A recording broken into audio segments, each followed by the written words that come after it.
Hey everyone!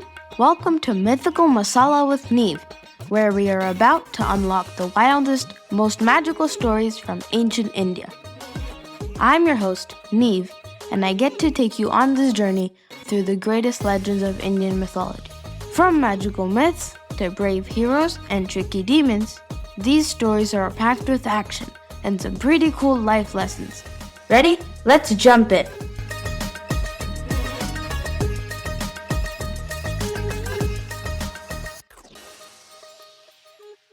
Hello, myth lovers! Welcome back to Mythical Masala with Neev, where ancient tales meet modern spice. If you thought the swineherd of Draupadi was dramatic, just wait till you see what's cooking in today's episode.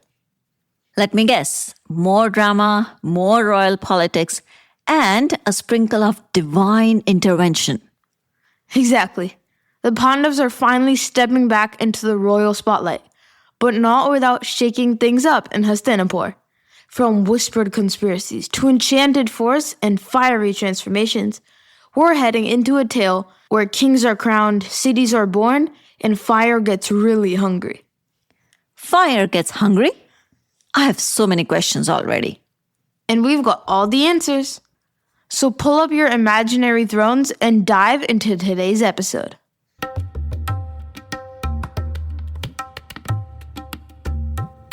The secret was out. And what a secret it was. Word flew across the land like a monsoon wind. The Pandavas are alive. And not just that, they had won Draupadi's hand. Wait, so all those months of fake mourning in Hastinapur? Big waste of crocodile tears. Pretty much. The streets buzzed with joy. People lit lamps, garlanded doors, and whispered prayers of thanks. The sons of Pandu, believed to be ashen bones, were alive, victorious, and about to return. But not everyone was happy, right? Nope. Somewhere in the dark, silk-draped halls of Hastinapur, Duryodhana was definitely not lighting any celebratory lamps. In fact, he was fuming. What now? We tried to burn them down, and they come back married to a princess? Are these guys made of stone or what? So he did what every overconfident villain does. Called a meeting of the Bad Ideas Club. Enter Karna with his perpetual warrior frown, Shakuni rolling his dice with a smirk, and the usual lineup of moral disaster consultants. Let me guess, Karna voted for war, Shakuni suggested trickery, and someone probably whispered, maybe just try being nice? You're pretty spot on. Karna, always battle ready, said enough with the tricks. It's time for open war. And as always, Duryodhana went straight to his father. Good old Dhritarashtra, king of denial, the guy who couldn't see his son's flaws, or anything else really. Exactly. But this time his blind love faced a wall. 3 walls actually. Bhishma, Dronacharya, and Vidur. The moral pillars of the court weren't having it. I warned you at Duryodhana's birth. He will bring ruin upon this house, said Drona, firm and foreboding. Bhishma echoed Drona's warning. Vidur nodded with silent thunder. And the Dhritarashtra? He folded. So what now? Now, a compromise. A royal one.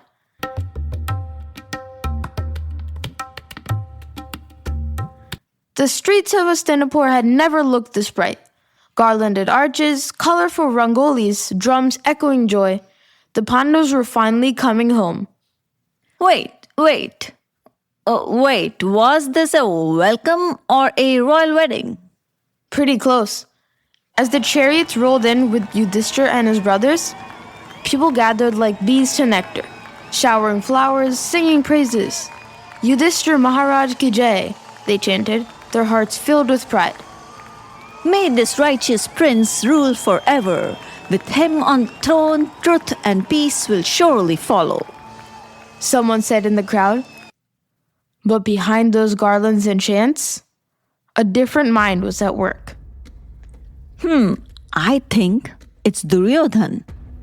Close, but it was his partner in plotting, King Dhritarashtra himself. He was stewing over the Pandavas' popularity. The people wanted Yudhishthira, but Dhritarashtra wanted Duryodhana. Parenting done wrong. So, what did he do? Challenge Yudhishthira to a dance battle? I wish. No, he went for the classic let's divide the kingdom approach.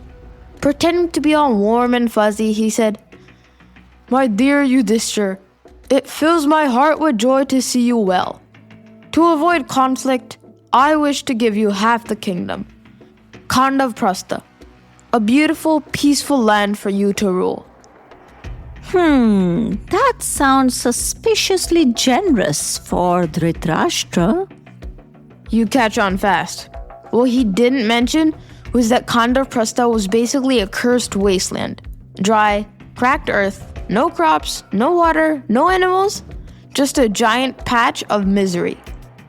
So basically, here's your kingdom. It's a haunted sandbox. Good luck. Exactly.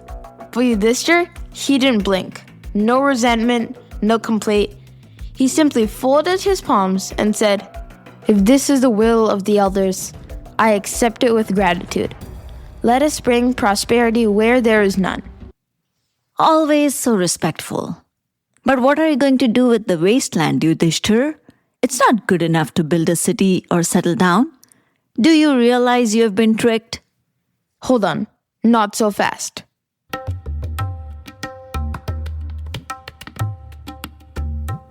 Khandavaprastha may be dry, lifeless.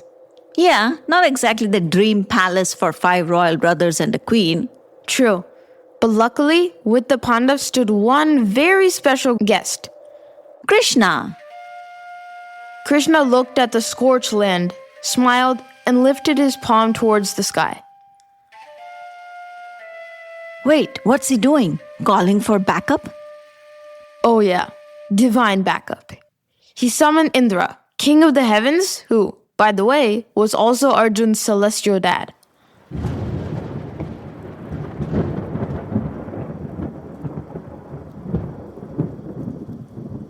Oh, right. I remember. Krishna said, "Let the skies pour life. Let this dust bloom. Make it worthy of kings and call it Indraprastha." Ooh, mic drop from the god of charm. And boom. Rains fell. Lakes shimmered, and the barren earth became velvet green. But Krishna wasn't done. He called Vishwakarma, the divine architect. Vishwakarma didn't just build homes. He sculpted a city of dreams. Imagine marble palaces with diamond-tipped towers, roads so symmetrical, even a perfectionist would cry. Wow, who needs a contractor when you got Vishwakarma? I bet Google Maps would work flawlessly there. There were lotus ponds, mirror-clear lakes, birds chirping in mango orchards, and the gentle chants of peace echoing through the halls. It wasn't just a capital. It was poetry made real. With Sri Krishna walking the streets and Yudhishthira ruling with compassion, Indraprastha wasn't just the capital of the Pandavas, it was a glimpse of heaven on earth. Wow, from scorched to sacred. And to think, Duryodhana thought he'd sent them into exile. Yeah, joke's on him. He handed them a blank canvas, and they painted a masterpiece.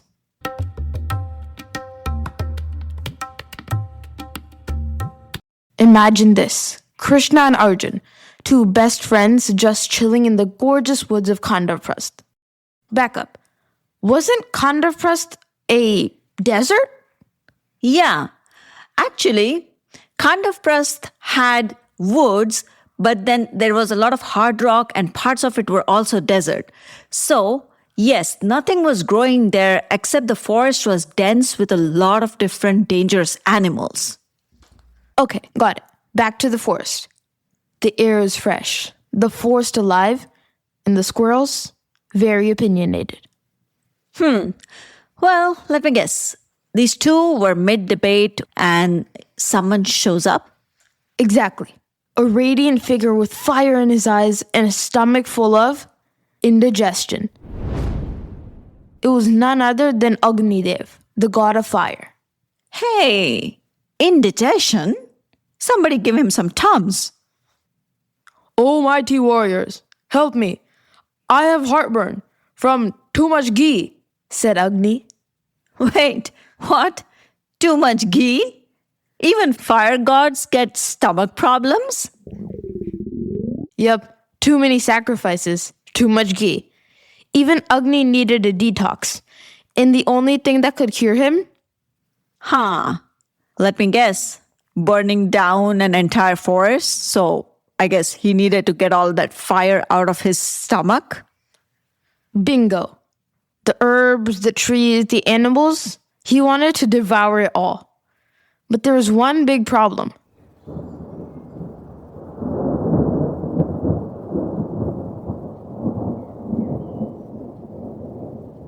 Indra, the king of gods?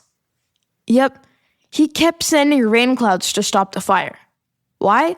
Because his BFF, the snake king Takshak, lived in that forest. So Agni turned to our power duo for help. Yep. He pleaded with Krishna and Arjuna, fight off Indra's clouds so that I can do my thing. But Arjuna had a fair point. Sure, we'll help. But right now, we have no chariot, no horses, no weapons. You got anything in the godly toolbox? Smart. And oh boy did he. Agni called on Varun, the ocean god, who gifted Arjuna the divine bow Khandava, with 2 quivers that never ran out of arrows. Plus, a golden chariot drawn by 4 gleaming white horses. Wow, instant upgrade. It's like mythological Amazon Prime. Krishna, he got his iconic Sudarshan Chakra, the celestial discus that could slice through anything, returned to him with great reverence. And then the battle began. Agni unleashed his fire. As flames swept through the Khandava forest, hidden demons tried to flee, but Krishna and Arjuna stood like a wall. Let no darkness escape, said Krishna fiercely. With bowstrings twanging and arrows flashing like lightning, the 2 warriors protected Agni's blaze, cleansing the forest of evil.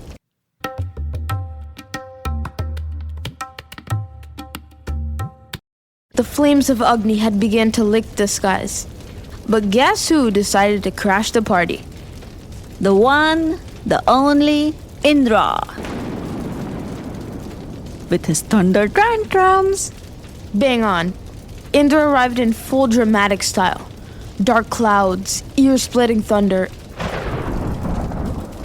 and a non-stop downpour trying to smother Agni's blaze. The sky turned black. The earth shook, and in the middle stood Arjuna, calm as ever.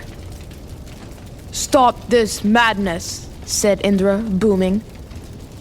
I cannot. I've made a vow to protect this fire, said Arjuna defiantly. Indra didn't just bring rain. He threw everything at Arjuna.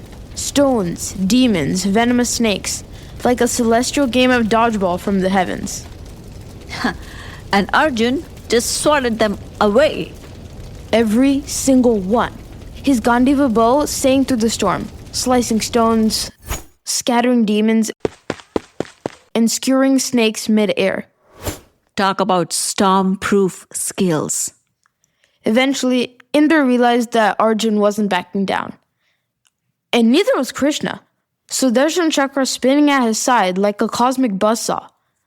Defeated but impressed, Indra returned to his heavenly abode. But amidst the chaos, one surprising figure stepped out from the shadows. O Arjuna, I am Mayasura, an architect of the Asuras. Grant me your protection. Wait, wasn't he like on Team Demon?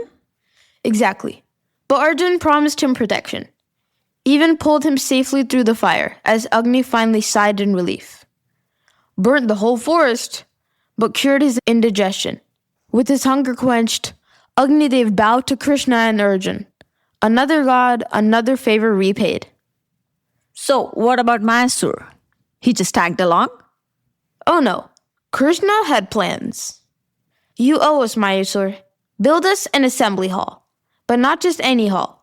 Build the most magnificent one the world has ever seen. And build it he did. A palace so grand, it would one day host games of fate, rolls of loaded dice, and moments that would shake the future of the Mahabharata.